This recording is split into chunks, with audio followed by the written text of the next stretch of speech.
welcome you here this evening to this candlelit vigil to stand in solidarity with the homeless people in this country. That's all the homeless people in this country, made homeless, left without homes, dispossessed.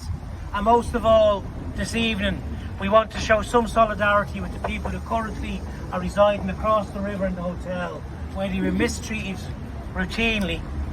They've been denied the rights they've actually won, because every single one of these people have been through the process that is so cruel in this country already of direct provision, and now have been mistreated again and been asked to go through it all again. And we wish to make it clear on behalf of ourselves and the people of Drogheda that is not done in our name, and we do not support it. We support the people over there. We support the right to lives. We support the rights of families to have homes, of children to have playgrounds, and these things are not hard to achieve. We absolutely condemn the disgraceful behaviour of the D Hotel, both now and previously, towards those people. And we absolutely condemn the political parties currently in power in this country that have allowed this to happen and allowed this to develop. The suggestion that you could not pre-plan, that you could not take care, that you could not give refuge, does not belong in the modern Irish democracy, and is yet more proof of the disgraceful behaviour of our present government. With that, because I don't want to talk all the time, I'm D4All, and I just want to say what we do, and this is more to the people across the way. We make people welcome in our town, because we come from a town that suffered its own hardships, suffered its own hurts, and we know what it is to need, and we know what it is to need a friend. And we believe when we're all friends and we all stand together, we're stronger. That is the message of unity, and that is the message of the people of Drogheda. Now with that, we have a few people who've came along today from various political parties, and we are going to invite them to speak because they've been good enough to turn up today. That's those who want to. I know some aren't so sure they want to speak this evening. They're a bit shocked by what they've heard. So I am going to, if you don't mind, I'm going to begin with the sitting TD in the town, and I'm going to ask Jed Nash if you perhaps say a few words. Well done.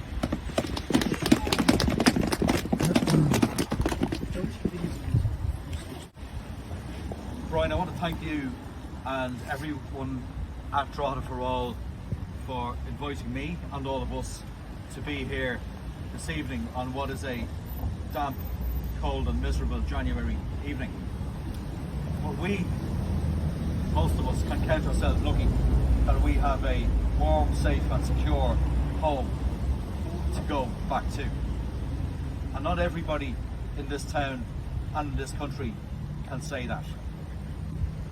The situation we are in at the moment, with 15,000 people homeless, almost 5,000 children in this state, in one of the world's richest countries, is unacceptable, it is intolerable, and it needs to end.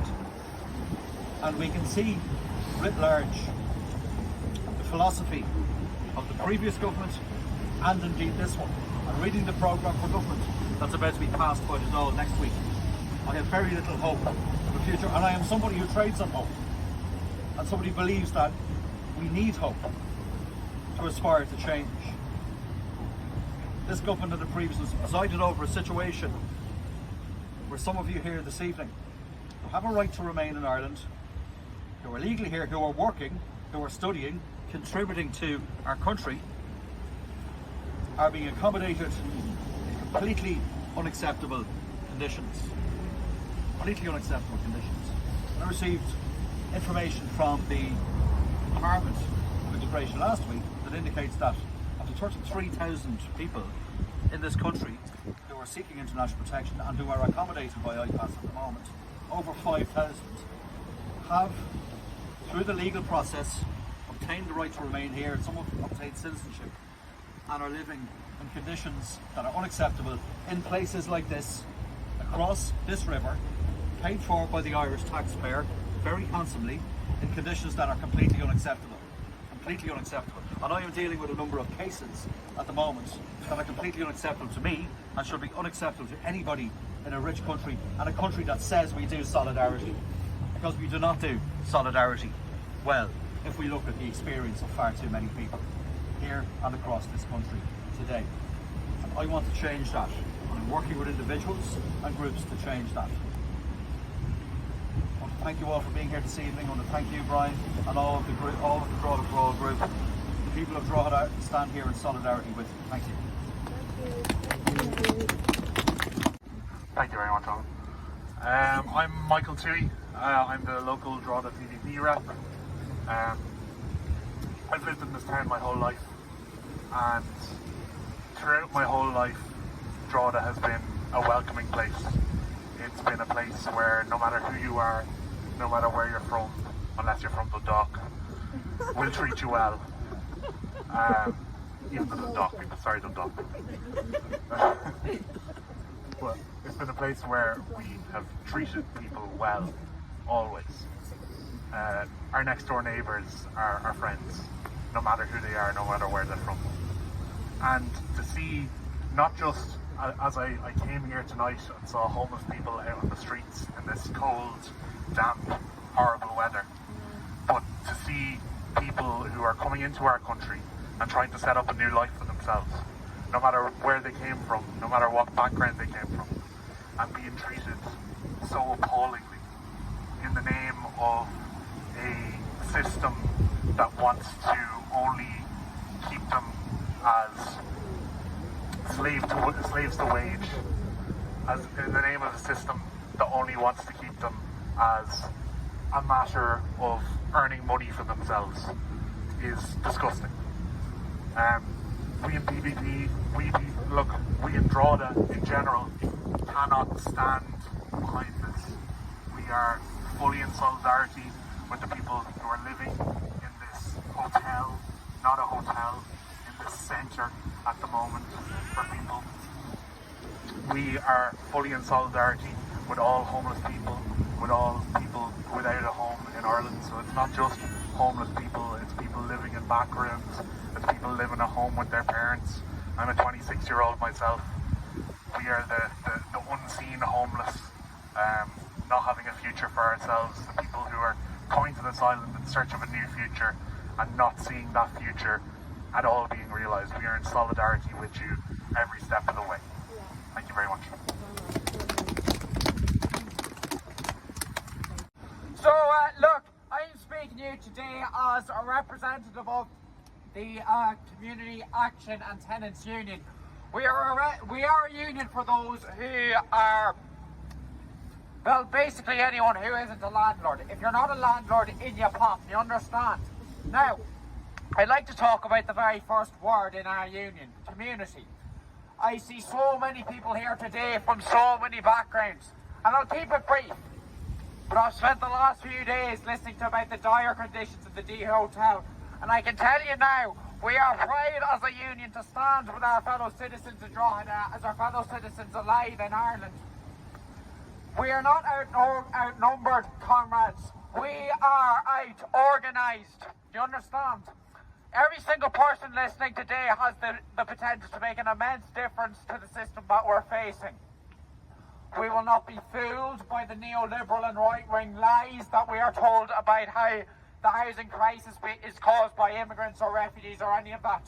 It is only through standing together through our communities as citizens of this nation will we seek to enact change. And we will not back down, and we will not relent in our efforts to fight for more, to fight for what we are entitled to. We are members of the most revolutionary class, being the proletariat, and we are entitled to all that our labour power creates, i.e. everything.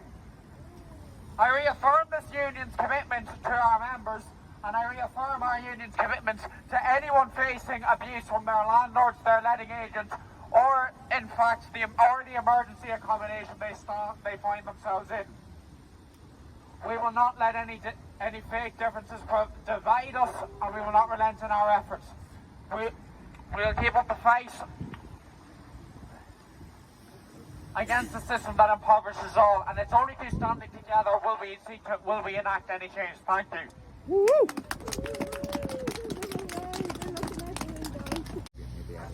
Okay guys,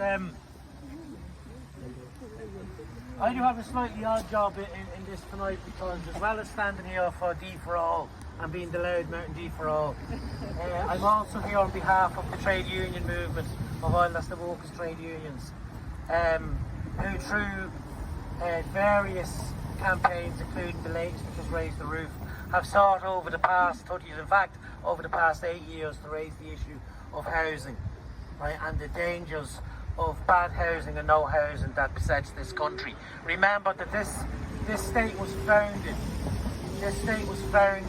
in the rubble of the tenements of Dublin as they fell down in 1913 on people's heads. It was the fact that people had nowhere to live. It was the fact that there was absent landlords. It was the fact that landlordism was the blight of Ireland that killed more than the potatoes. That was the reality.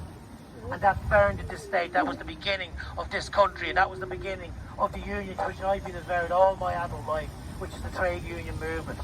On behalf of the trade union, of all the trade unions of Drogheda, and particularly my own CIvic, but also of Forza, also of the INMO, also of Unite, also of Mandate. I could go on all day with all the names of the unions, but to put it simply, the ICTA unions and also the non-ICTA unions, we all stand united in one thing. And it is this. This land belongs. This land belongs to the worker and the working class. It belongs to those who are denied employment by the employing class because they dare to stand up or they dare not to fit. This land belongs to us.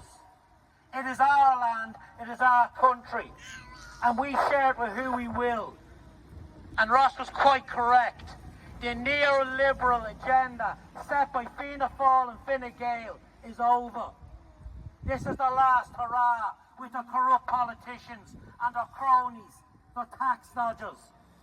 This is the last hurrah of the property owning class, because we're here to say no and no more. And I would urge all people, not just in this group who aren't already, but anyone who can hear this whining voice, join CATU, get involved, make a stand. We done it in the 70s, we can do it again.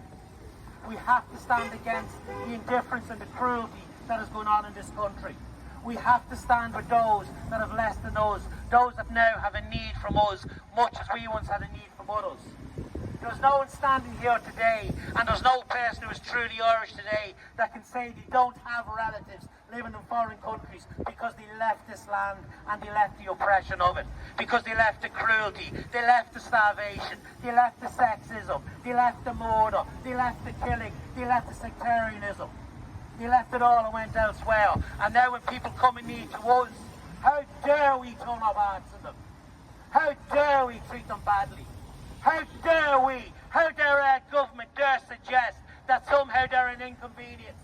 They are to be welcomed, they are to be taken into our arms, and they are to be held tightly. They must be held by us and they must stay with us. To be Irish is not to be born in Ireland, it's to live in Ireland. It's quite simple. Brothers and sisters, I'd like to thank you all for attending tonight. It is a rotten night. We have lit our candles.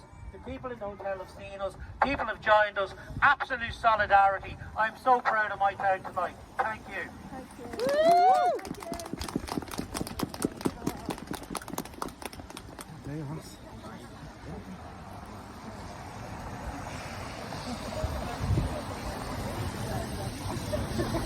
Yeah, I know.